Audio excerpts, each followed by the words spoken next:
राजेंद्र कुमार और नूतन दोनों Hindi film industry के रिस्पेक्टेड एक्टर्स और स्टार्स भी रहे। करियर भी एक साथ ही आगे बढ़ रहा था, लेकिन लगभग 30 साल एक साथ इन लोगों ने काम नहीं किया। इनकी पहली फिल्म एक साथ आई साजन बिना सुहागन, जो 1978 में आई। क्यों ऐसा हुआ था और फिर डायरेक्टर सावन कुमार टाक ने इन्हें साइन किया कैसे, आज यही बताऊंगी। कहानी फिल्म में पर सच्ची है में बात तब की है जब राजेंद्र कुमार साहब रवेल साहब के असिस्टेंट हुआ करते थे। एक फिल्म बन रही थी जिसमें नूतन जी थी और मोतीलाल जी भी थे। मोतीलाल जी नूतन जी को बेटी समान मानते थे। उन्होंने सेट पर नोटिस किया कि राजेंद्र कुमार के एक्सप्रेशंस, कुछ हाव भाव नूतन जी की तरफ सही नहीं लगे उन्हें, और एच.एस. रवेल साहब से कहा कि या तो इस लड़के को निकाल दो या फिर नूतन इस फिल्म में काम नहीं करेगी। राजेंद्र कुमार बहुत रोए और उसके बाद वो स्टार भी बने, लेकिन नूतन जी के साथ कभी काम नहीं किया। इस बात का जिक्र सावन कुमार टाक ने ही किया था कि मुझे खुद राजेंद्र कुमार ने ही बताया था इस बारे में।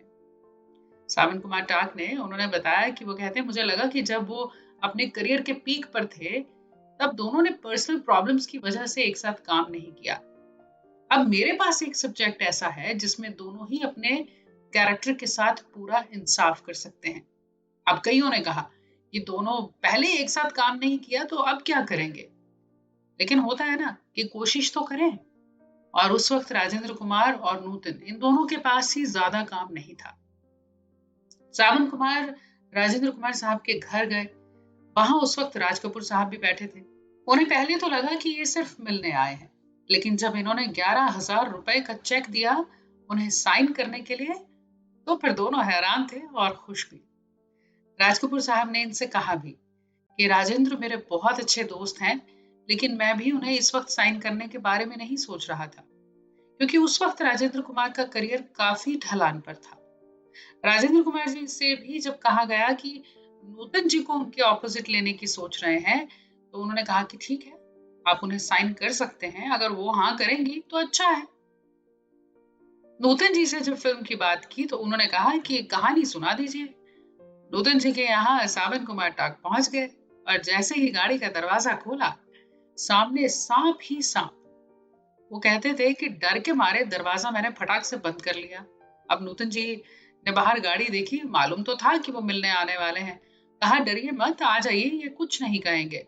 और उनके हाथ में एक डंडा था जिस पर हुक भी था आगे, और वो उसी से उन्हें पीछे कर रही थी सांपों को, इस तरह से प्यार से जैसे कोई खिलौने से खेल रहा हो। अब वो कहते हैं मैंने हिम्मत की कि चलो हैंडल तो ये कर ही रही है। वो अंदर चले गए। अंदर गए, उनके हस्बैंड उनके साथ हाथ मिलाया, बैठे, और वो कहते हैं मैं जैसे ही बैठा फिर सांप देखा, फिर उन्होंने हटाया। सावन कुमार ने उन्होंने कहा कि कुछ देर तो इतना ज्यादा मैं डरता रहा, फिर थोड़ा कंफर्टेबल हुआ। मैंने फिल्म की बात की, नूतन जी को कहानी पसंद आई, लेकिन अब उन्होंने राजेंद्र कुमार साहब की बात भी करनी थी कि आपके ऑपोजिट वो हैं। तो पूछा कि आपको कोई एतराज तो नहीं है। तो वो कहते हैं नूतन जी ने कई सालों तक काम नहीं किया था, वो एक बार थोड़ा खामोश सी हुई, लेकिन उनके हस्बैंड ने कहा अरे राजेंद्र कुमार राइट एक्टर। अब सावन कहते हैं ये बात तो मेरे फेवर में ही थी, और दोनों फिल्म्स के लिए साइन हो गए। फिल्म साजन बिना सुहागन। वो कहते हैं दोनों ने सेट पर ऐसा कुछ शो नहीं किया कि पहले कुछ पर्सनल डिफरेंसेस थे। फिल्म हंसते हंसते कंप्लीट हुई। अब सावन कुमार जब राज कपूर साहब से मिले थे राजेंद्र कुमार के घर, तो उन्होंने मौका देखकर कह दिया था कि आप मुहूर्त का क्लैप देंगे, लेकिन राज साहब ने मना कर दिया था। कहा कि अगर आप की जो फिल्म है ये सिल्वर जुबली हुई तो एलपीज डिस्ट्रीब्यूट करने के लिए जरूर आऊंगा, और राज साहब ने अपना वादा पूरा भी किया। साजन बिना सुहागन गोल्डन जुबली हिट रही। इस फिल्म के बाद साजन की सहेली में भी सावन कुमार ने इन दोनों को, राजेंद्र कुमार साहब को और नूतन जी को, दोनों को साइन किया था। ये थी आज की कहानी फिल्मी पर सच्ची है। कहानी पसंद आई हो तो फिर इसे जरूर लाइक करिएगा, कमेंट करिएगा, और अगर अभी तक चैनल सब्सक्राइब नहीं किया है तो वो भी जरूर